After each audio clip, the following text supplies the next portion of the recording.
The SandWings, known for their, well, to be honest, SandWings aren't really known for much besides having just come out of a 20-year-long civil war. Oh, and music. They like music. Anyways, what does the future look like for the SandWings? That is the question I seek to answer. Let's examine several factors that brought them to their current state, and then we can determine where the tribe is headed, which will likely be either a golden age or an era of anarchy. The Kingdom of Sand is a vast desert with a harsh climate. This makes it very difficult to invade from the outside, as most of the land is nothing but desert for miles, and you're more likely to die of heat stroke than to find water or shelter.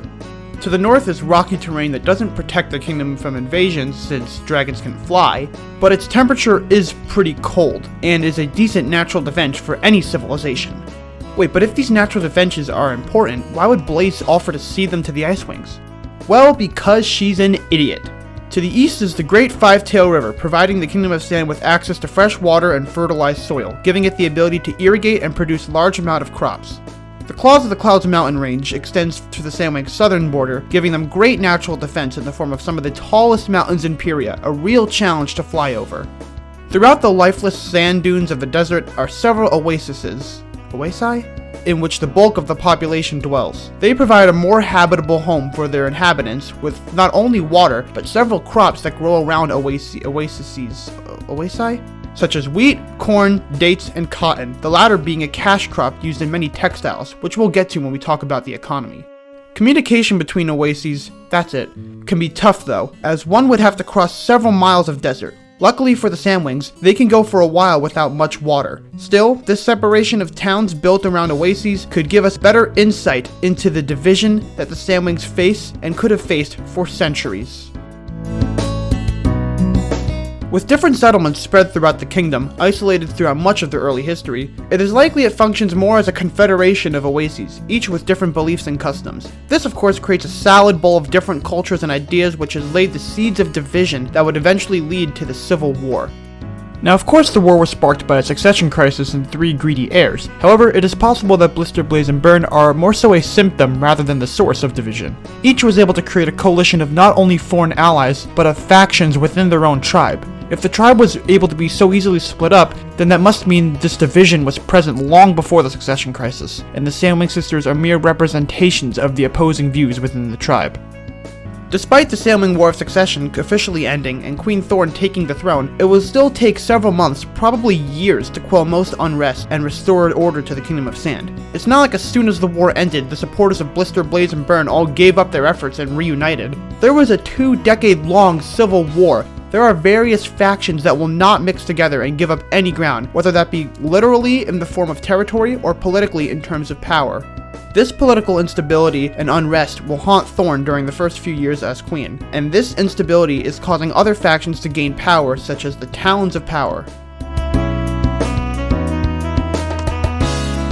As the leader of the Scorpion Den, Thorne created a booming economy and the lowest poverty rates in the city's history. The open marketplace allowed for a once crime-ridden backwater town to become a place of economic opportunity, rivaling great cities like Possibility. However, after Thorne left to become queen, it has started to return to its previous state, with crime and homelessness on the rise, leaving many to feel abandoned by her. However, her ultimate goal is to bring the same prosperity she brought to the Scorpion Den to the whole kingdom. However, running a city and running a country are vastly different, and Thorne will face several challenges before she is able to achieve her goal. The state of the kingdom at large is a complete disaster and will require much more effort and resources to fix. Which begs the question, is Thorne ready? Sure, the Eye of Onyx is proof that she is worthy of being queen, since both her policies and mannerisms make for a great ruler. However, taking the big leap may not be as easy as it may seem to her.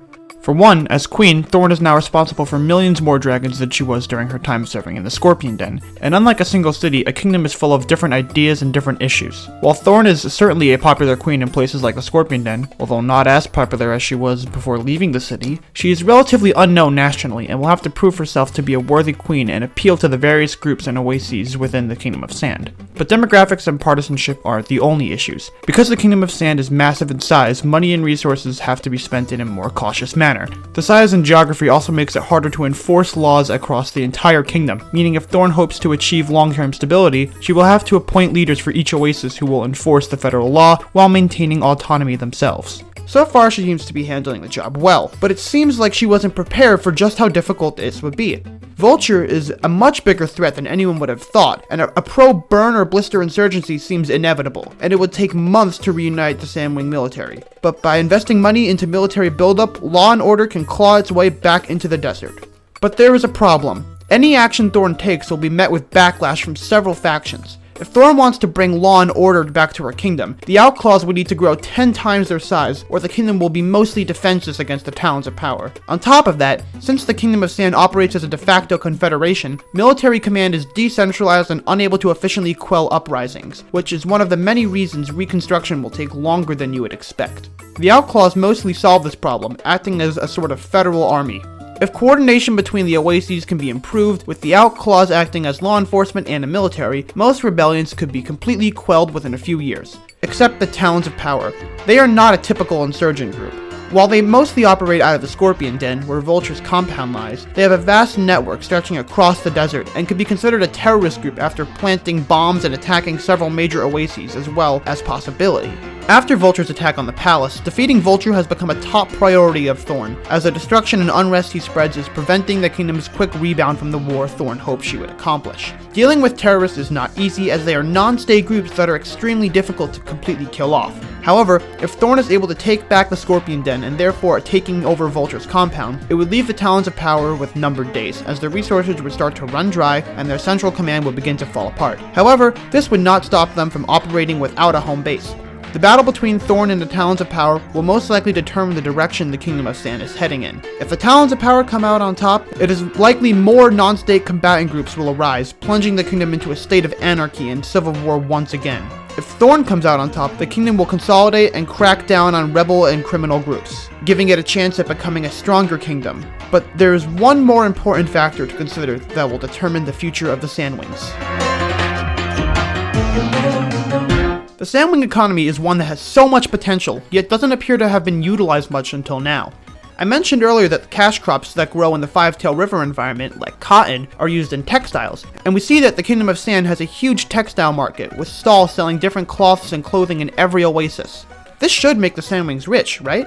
Surely such a valuable industry would incentivize trade and boost the economy. Well, theoretically, yes, but we must remember, the past 2 decades have been nothing but civil war, and there were other priorities. It would also be reasonable to assume that the Skywings occupied the river and took all of its output, whether this be by invading Blister or Blaze's factions, or forcing Burn to give them complete control of the river in return for supplies, troops, or other forms of aid. But what about before the war? It's possible the SandWings had a more isolationist mentality, greatly restricting trade except for a few allies, likely the Nightwings back in the 2000s. But now that Thorne is proving the Kingdom of Sand is a good place for business, the potential of the crop and textile markets could finally be realized. And with that, a post-war economic boom could occur, and the Kingdom of Sand could emerge as a new economic hub of Pyria. With this, we could also potentially see a population boom, as the kingdom develops and resources become more abundant. This would place the SandWings as one of the top economies in all of Pyria. For the sake of this video, let's assume that at some point the Talons of Power are eventually weakened to the point where they are no longer a major threat to national security. We could also assume that by this point, Thorne has mostly reorganized the military and is in a much better position to maintain order and enforce the law. Using the military and executive power, Thorne is able to quell most dissent and restabilize the kingdom. However, there is backlash. Some call her a tyrant trying to suppress factions or ban political parties. Most backlash comes from Burn supporters, as most Blaze supporters now support Thorne, and whatever is left of pro-Blister rebels are easily crushed by the outlaws. Eventually, with some support from Queen Glory and the Rainwings, the remnants of Burn's faction are defeated, and at this point, the kingdom really starts to unite, while still allowing oases to keep their autonomy. Throughout the late 5010s and early 5020s, trade with other kingdoms increases tenfold, while domestic production sees a massive increase as well, creating a booming economic environment of opportunity. By 2030, SandWing goods can be found all across Pyria, and more dragons move to the Kingdom of Sand for opportunities. The Kingdom of Sand has become more powerful than it ever has been, coming out of a long, bloody war as a third world nation, narrowly avoiding complete collapse and anarchy, and making an amazing comeback in creating one of the top Pyrian economies.